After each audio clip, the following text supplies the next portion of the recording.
Assalamualaikum warahmatullahi wabarakatuh. Sahabat Uran di mana saja berada. Baik, pada tutorial kali ini saya akan berbagi mengenai contoh ya latihan soal TKP, tes karakteristik pribadi.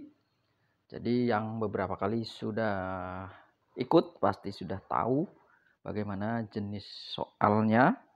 Ini yang belum pernah ikut ini jelas penasaran bagaimana jenis soalnya ya. Memang dari tahun-tahun itu mengalami perbedaan, tapi kisi-kisinya sama dengan tahun lalu, tambahannya hanya radikal. Saya sudah mendapatkan dari teman saya ini ya, dari teman saya, ini lumayan susah juga ya, panjang, perlu pemikiran, jadi silahkan dilihat saja. Nanti boleh dikoreksi kalau ada kesalahan, dicantumkan di kolom komentar. Baik, soalnya ada beberapa, tapi ini mengacu pada kisi-kisi soal CPNS SKD khususnya adalah TKP. Baik, akan saya bacakan ya. Sebagai seorang calon ASN, kita dituntut untuk cermat dalam bermedia sosial. Di era milenial, sekarang ini marak berita dan informasi hoax di media sosial yang disebarkan oleh orang-orang yang tidak bertanggung jawab, membuat banyak orang mudah terprovokasi, berdebat kusir. Nah, sikap Anda mengatasi hal ini, kita baris bawahi, kita itu calon ASN, terus ada di media sosial, terus ada berita-berita yang bohong, itu kita bagaimana gitu kan. Yang A itu membatasi penggunaan media sosial yang penting-penting saja, itu yang A. Kemudian yang B itu mengenali sumber berita akurat atau tidaknya. Kemudian yang C ini mengenali dari judul berita terkadang terkesan provokatif. Kemudian yang D ini membacanya saja, kemudian tidak mengambil pusing informasi tersebut. Atau yang E, membaca keseluruhan informasi secara lengkap. Nah, yang mana nih? Dari soal TKP ini tentang ada penjelasannya. Silakan dijawab 1, 2, 3. Baik.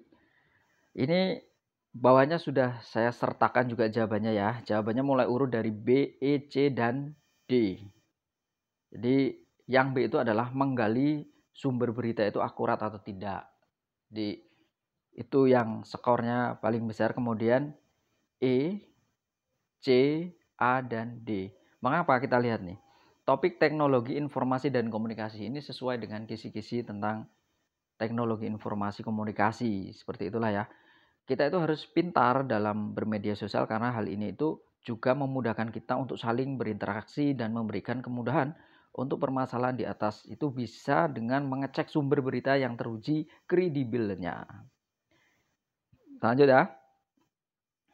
Yang kedua, Anda itu merupakan seorang kurir yang setiap hari itu bertugas mengantarkan kiriman barang ke rumah pelanggan. Anda itu tidak tahu isi dari barang yang Anda antar tersebut. Tugas Anda hanya mengantarkan ke alamat. Suatu hari Anda itu dikomplain karena barang yang Anda antar itu keliru. Nah, bagaimana sikap Anda? Tugas Anda itu seorang kurir ngantar nggak tahu kan barangnya apa gitu. Kemudian keliru dikomplain.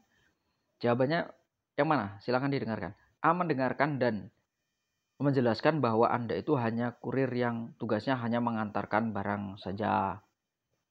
Yang B itu mendengarkan dan memberikan solusi supaya kejadian ini tidak berulang. Mendengarkan dan minta maaf serta bersedia untuk mengantarkan barang yang tepat secepatnya. Kemudian mendengarkan saja supaya dia merasa dipahami, setelah itu tidak perlu melakukan apa-apa. Minta maaf, mendengarkan, dan memberitahu ke atasan Anda jika ada barang yang keliru via telepon.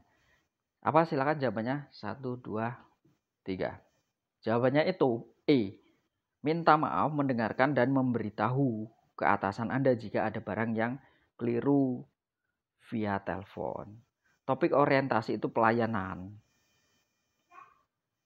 Jadi indikatornya itu harus cepat, tanggap dengan keluhan dan segala kemungkinan, mencari solusi agar pelanggan itu merasa dilayani. Opsi yang itu yang paling berorientasi pada pelayanan cepat tanggap saat itu. Juga dengan langsung mengkonfirmasi via telepon kepada atasan jika barang keliru, baru menunggu untuk melakukan perintah atasan selanjutnya. Lanjut. Anda bekerja sebagai juru masak di sebuah restoran besar di ibu kota. Ketika restoran sedang ramai, tiba-tiba saudara Anda itu datang meminta tolong kepada Anda untuk mengantarkan ke bandara. Karena tidak ada yang bisa mengantarkannya, sikap Anda bagaimana nih? Dua pilihan ya. Ramai, restoran, kemudian suruh ngantar gitu. A. Minta izin pemilik restoran untuk mengantar saudara Anda ke bandara. Yang B. Meminta izin pemilik restoran untuk mengantarkan saudara Anda ke bandara karena tidak ada yang bisa mengantar. Yang C. Menyarankan saudara Anda untuk naik angkutan umum menuju bandara karena restoran sedang ramai. Yang D. Meminta saudara Anda untuk menunggu karena restoran ramai dan mengantarkan ke bandara setelah restoran sepi. Atau yang E. Meminta teman untuk mengantarkan saudara Anda ke bandara karena restoran ramai sehingga Anda tidak dapat mengantarkan sendiri. Tuh, yang mana tuh yang tepat? Baik, jawabannya adalah C. Topiknya adalah profesionalisme. Jadi saat bekerja itu kita itu harus tanggung jawab terhadap pekerjaan yang harus didahulukan, komitmen terhadap profesi. Jadi tetap harus fokus pada pekerjaan Anda. Saudara Anda bisa naik angkutan umum, sifatnya tidak yang terlalu penting. Nah, ternyata seperti itu ya. Walaupun bagaimana ada rasa tidak enak dan lain-lain. Ini karena kita menuntut ada profesionalisme. Jadi jawaban yang tepat ya harus seperti itu. Yang C berarti menyarankan saudara Anda untuk naikkan angkutan umum menuju bandara karena restoran sedang ramai. Baik, ini sudah beberapa ini. Ini sesuai kisi-kisi ini. Silahkan dilihat kalau tidak percaya, saya sudah membuat postingan sebelumnya, banyak postingan ya tentang kisi-kisi SKD, tentang TKP ya SKD, TKP, TWK, TIU dan lain-lain. Terus dukung channel Duran biar saya semangat dalam membuat soal untuk pembaca semua, untuk pendengar ya. Jadi semoga nanti bisa mengerjakan soal-soal yang seperti ini. Baik, terima kasih. Saya akhiri. Wassalamualaikum warahmatullahi wabarakatuh.